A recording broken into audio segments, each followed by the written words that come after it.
সবাই ধনী হতে চায়, কিন্তু বেশিরভাগ মানুষ বিশ্বাস করে ধনী হওয়া ভাগ্যের উপর নির্ভর করে। কিন্তু এই ধারণা ভুল, কারণ ধনী হবার জন্য প্রপার স্কিল এবং স্ট্র্যাটেজির প্রয়োজন হয়। এর পাশাপাশি কিছু অভ্যাসও পরিবর্তন করতে হয়। পৃথিবীর অন্যতম ধনী ব্যক্তি ওয়ারেন বাফেট মনে করেন এমন কিছু অভ্যাস আছে যেগুলো যে কাউকে ধনী বানাতে পারে। অনেক ইন্টারভিউতে ওয়ারেন বাফেট এই মানি ইভেন্টসের কথা উল্লেখ করেছেন।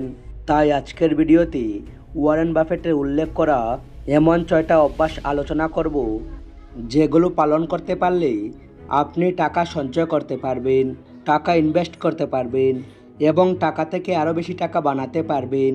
তাই ভিডিওটি অবশ্যই শেষ পর্যন্ত দেখবেন। তো আর দেরি না করে চলুন শুরু করা যাক। নম্বর 1, কখনোই কোনো সুযোগ হারাবেন না। ওয়ারেন বাফেট বলেন, সবসময় অন্টারপ্রিনিয়রের মতো ভাবতে হবে। একজন অন্টারপ্রিনিয়র সবসময় সুযোগ খুঁজে। জীবনে ছোট বড় যে কোনো ধরনের সুযোগ কাজে লাগাতে হবে। ওয়ারেন বাফেট নিজেই ছোটোবেলা থেকে ইনকাম করার ছোট বড় সব রকমেরই সুযোগ খুঁজতেন। ওনার প্রথম বিজনেস ছিল সুইংগাম, সোডা এবং উইকলি ম্যাগাজিন বিক্রি করা। টাকা ইনকাম করার ছোট বড় সব রকমের সুযোগকে কাজে লাগানোর ওনার ফাইন্যান্সিয়ালি নলেজ অনেক বেশি স্ট্রং ছিল। তিনি বুঝতে পারতেন কোথায় ইনভেস্ট করতে হবে, কোন কোম্পানি বেশি প্রফিটেবল এবং মানুষ কোন প্রোডাক্ট বেশি কিনেন, আর তিনি এই নলেজের জন্য প্রতিটি সুযোগ কাজে লাগাতে পারতেন। তাই আপনিও টাকা ইনকাম করার জন্য ছোট বড় যে কোনো ধরনের সুযোগ খুঁজুন এবং সেই সুযোগ কাজে লাগান। নম্বর 2, নতুন কিছু জানা এবং নতুন কিছু শেখা কখনোই বন্ধ করবেন না। আপনি হয়তো জানেন ওয়ারেন বাফেটের এত সম্পদের প্রধান উৎস শেয়ার মার্কেট ইনভেস্টমেন্ট। তাই তিনি বেশিরভাগ সময়েই মার্কেট ইনভেস্টমেন্ট এবং বিভিন্ন কোম্পানি সম্পর্কে জানার চেষ্টা করতেন। তাই আপনিও যদি সেভিংস, ইনভেস্টমেন্ট এবং যে কোনো ফিল্ডে সফল হতে চান, তাহলে সেই ফিল্ড সম্পর্কে পড়াশোনা করে নতুন নতুন ইনফরমেশন জানুন এবং নিজের নলেজ স্ট্রং করুন এবং নতুন স্কিল শিখুন। ওয়ারেন বাফেট বলেন, যত বেশি শিখবেন তত বেশি উপার্জন করতে পারবেন। তাই শিখুন, ইনভেস্ট করুন এবং সফলতা অর্জন করুন। নম্বর 3, আয়ের থেকে ব্যয় কম করতে হবে। ওয়ারেন বাফেট বলেন, মানুষের আয়ের থেকে ব্যয় সবসময় কম হতে হবে। আয়ের চেয়ে ব্যয় কম করার জন্য অপ্রয়োজনীয় খরচ কম করতে হবে। 99% লোক অপ্রয়োজনীয় খরচ বেশি করে।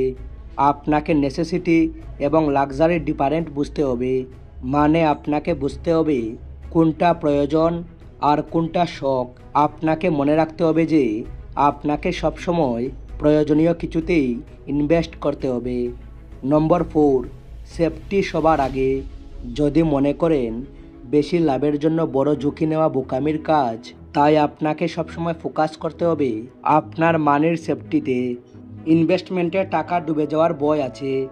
আপনি ততটা ইনভেস্ট করবেন যতটা ডুবে গেলে আপনি সহ্য করে নিতে পারবেন। তাই ছোট ছোট বাজেটে ইনভেস্ট করতে হবে, তবে সবার আগে সেফটি নিশ্চিত করে তবেই ইনভেস্ট করতে হবে। নম্বর 5, শর্ট টার্ম নয়, লং টাইমে বেনিফিটসে ধ্যান দিন। ওয়ারেন বাফেটের সফলতার অন্যতম রহস্য হল তিনি সবসময় জেনে বুঝে কোয়ালিটি স্টক কিনেন এবং সেটা লং টাইম পর্যন্ত ধরে রাখেন। ওয়ারেন বাফেট মনে করেন লং টাইম ইনভেস্টমেন্ট বেশি লাভজনক। তাই আপনি যখন কোনো কিছুতে ইনভেস্ট করবেন তখন লং টাইম বেনিফিটসের কথা মাথায় রাখবেন। নম্বর 6, যতক্ষণ বর্ষা পাবেন না ততক্ষণ ইনভেস্ট করবেন না। ইনভেস্টমেন্টের ব্যাপারে ওয়ারেন বাফেট বলেন, মার্কেট এবং অন্য যে কোনো কিছুতে ততক্ষণ ইনভেস্ট করা উচিত নয় যতক্ষণ না সেটা সম্পর্কে স্যাটিসফাইড হওয়া যায়, ভরসা করা যায়। আপনি যদি ফিউচারে কোনো কিছুতে ইনভেস্ট করার কথা ভাবছেন, তাহলে সবার আগে সেটা সম্পর্কে বুঝুন এবং জানুন। যদি সেটা ভরসাযোগ্য মনে হয় তবেই সেটা শুরু করুন, আর যদি ভরসাযোগ্য না মনে হয় তাহলে সেটা ছেড়ে দিন। কোনো ইনভেস্ট সম্পর্কে মনে একটু হলেও কনফিউজ থাকলে, না জেনে কারোর কথা শুনে ইনভেস্ট করলে সেই ইনভেস্টমেন্ট আপনাকে চিন্তায় ফেলবে এবং আপনি কনফিডেন্স হারাবেন। তাই অপেক্ষা করুন, জানুন, বুঝুন, তারপরে ইনভেস্ট করুন। তো এই ছিল ওয়ারেন বাফেটের বলা 6টি অভ্যাস। আশা করি আপনাদের এই অভ্যাসগুলো সেভিংস এবং ইনভেস্টমেন্ট এবং টাকা থেকে টাকা বৃদ্ধি করতে হেল্প করবে।